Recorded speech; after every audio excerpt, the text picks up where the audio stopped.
পাপা। প্রিয় শুভাকাঙ্ক্ষীগণ, আমরা চালনানুল স্কয়ার পরিবার অজ্ঞাত অসহায় মানুষ। আমাদের পরিবার, প্রিয়জন, আত্মীয় স্বজন কেউ নাই।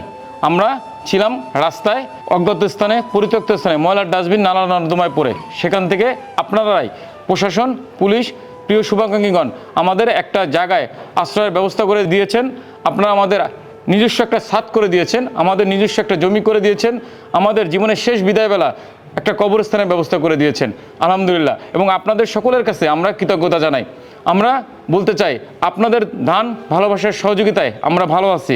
আমরা বর্তমানে পেট ভরে খেতে পাচ্ছি। আমরা আমাদের জীবনের শেষ সময় অসুস্থতার শরীরটাকে চিকিৎসা বা ওষুধ পাচ্ছি। সর্বোপরি বলতে চাই, আপনারা যে আমাদের দান, ভালোবাসার সহযোগিতা দিয়েছেন, যার জন্য আমরা কৃতজ্ঞ।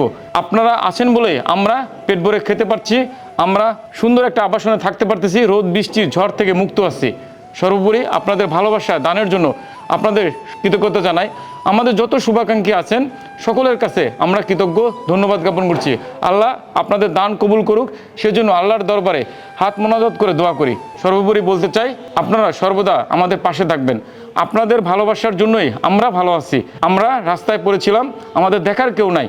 আমরা পরিবার থেকে নির্যাতিত, পরিবার থেকে বিতাড়িত, আমরা ভবঘুরে মানুষের মতো রাস্তার বিভিন্ন স্থানে পড়েছিলাম। আমাদের শরীরে ছিল পোকায় আক্রান্ত, আমাদের শরীরের মাংস পচে পচে যাচ্ছিল, আমাদের পায়খানা প্রস্রাবের রাস্তা পচে গেছিলো। সেই জায়গা থেকে আপনাদের ভালোবাসায়, আপনাদের দয়া এবং আপনাদের অনুগ্রহে আমরা একটা স্থানে আসছি।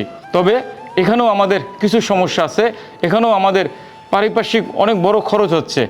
আমাদের প্রতিদিন ওষুধ লাগে, আমাদের কারেন্টের বিল, আমাদের লাকড়ির বিল, সর্বোপরি আমাদের পোশাক, কাপড় চোপড়, বিশাল অঙ্কের একটা খরচ। সেই খরচটা শুধুমাত্র আপনাদের দান, ভালোবাসার সহযোগিতার উপরে চলমান। আপনি যখন দান করবেন, সাদগা, জাকাত পাঠাবেন, তখনই কেবলমাত্র ভালো থাকবো আমরা। আমাদের এখানে বর্তমানে 233 জনের একটি পরিবার। আপনি যখন আপনার ছোট বড় দান, সাদগা, জাকাত নিয়ে আমাদের পাশে এসে দাঁড়াবেন, তখনই কেবলমাত্র আমরা ভালো থাকবো। আমরা আপনাদের দানের, আপনাদের জাকাতের, আপনাদের ভালোবাসার অপেক্ষায়।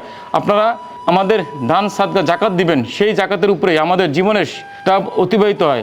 আমাদের এখানে রয়েছে বৃদ্ধ পিতামাতা সহ ছোট ছোট প্রতিবন্ধী শিশুরা, মানসিক ভারসাম্যহীন পাগলি বোনেরা, যারা রাস্তায় গর্ভবতী হয়েছে, যারা রাস্তায় পড়ে থেকে ছোট ছোট শিশুদের জন্ম দিচ্ছে, সেই শিশুরা বেড়ে উঠছে আমাদের এই আবাসনে। এই ছোট ছোট শিশুদের আপনার দান, ভালোবাসার সহযোগিতায় তারা বড় হচ্ছে, তাদের চিকিৎসা, তাদের খাদ্য, তাদের পড়াশোনা, সর্বোপরি তাদের বেড়ে ওঠার সমস্ত কিছু আপনাদের ভালোবাসার দানে। তাই অনুরোধ করব, আপনারা বিগত বছরগুলোতে যেভাবে আমাদের সহযোগিতা করে আসছেন, আপনাদের দান, ভালোবাসার সহযোগিতায় আমরা একটা ভালো স্থানে আশ্রয় পাচ্ছি। আমাদের নিজস্ব জমিতে ফসল ফলায় সবজি খাচ্ছি, আমাদের নিজস্ব কবরস্থানে জীবনের শেষ বিদায়বেলায় পরিষ্কার পরিচ্ছন্নতার সাথে দাপন কামন হচ্ছে। সেই দান সহযোগিতায় আবারও আমাদের সাথে রাখবেন। আপনাদের দান, ভালোবাসায় আমরা আগামী দিনগুলো চলব। আমরা যখন জীবনের শেষ সময় বিদায় হচ্ছি, আমাদের দাপন কাপন করার কেউ নাই, আমাদের পরিষ্কার পরিচ্ছন্নভাবে সৎকার করবে এমন প্রিয়জন, আত্মীয় স্বজন কেউ নাই। সেই জায়গাটাতে আপনি যখন আমাদের দান, সাদগা, জাকাত পাঠাবেন, তখনই কেবলমাত্র প্রতিষ্ঠান আমাদের জীবনের শেষ বিদায়বেলাটা সুন্দর, পরিষ্কার পরিচ্ছন্নতার সাথে, পবিত্রতার সাথে দাপন কাপন বা কবরস্থ করতে পারবে। আপনি যখন দান, সাদগা পাঠাবেন, তখনই কেবলমাত্র আমরা একটা খোলামেলা জায়গায় বসবাস করতে পারবো। আপনি যখনই আমাদের দান, সাদগা পাঠাবেন, আমাদের আশ্রয়ে থাকা শিশুরা ভালো স্কুলে পড়বে, ভালোভাবে মানুষ হবে, ভালো পরিসরে খেলাধুলা করতে পারবে। আমাদের এখন নিজস্ব যে সমস্যাগুলো আছে সেগুলো যদি উল্লেখ করি, আমাদের একটা নিজস্ব লিফট দরকার। আমরা যে নামাজ পড়বো জীবনের শেষ বিদায়বেলাটা, যখন আমরা আল্লাহর কাছে হাত তুলে মোনাজাত করব, আমাদের পাপের জন্য ক্ষমা চাইব, সেই যে স্থানটা, একটা মসজিদ দরকার। আমাদের দরকার একটা সবসময় যেন বিদ্যুৎ থাকে, সেজন্য একটা কারেন্টের লাইন। আমাদের দরকার একটা ছোট খোলামেলা পরিবেশ, যে পরিবেশে আমরা খেলাধুলা করে বড় হতে পারবো। সর্বোপরি আপনাদের দান, ভালোবাসায় আমাদের প্রয়োজন। অনুরোধ করব, আপনার দান, সাদগা, জাকাত নিয়ে আমাদের পাশে এসে দাঁড়াবেন। যেমন বিগত বছরগুলোতে ছিলেন, তেমনই আগামী বছরগুলোতে আপনাদের দান, সাদগা, জাকাত দিয়ে আমাদের পাশে থাকবেন। আপনারা যদি দান, সাদগা, জাকাত দেন, তাহলেই কেবলমাত্র ভালো থাকবো আমরা। সবাইকে আবার অনুরোধ করব, আমাদের দেখতে আসবেন, আমাদের সাথে কথা বলবেন, আমাদের সাথে সময় কাটাতে আসবেন। আপনি আসলেই আমাদের টাকা পয়সা দিতে হবে এমনটা না।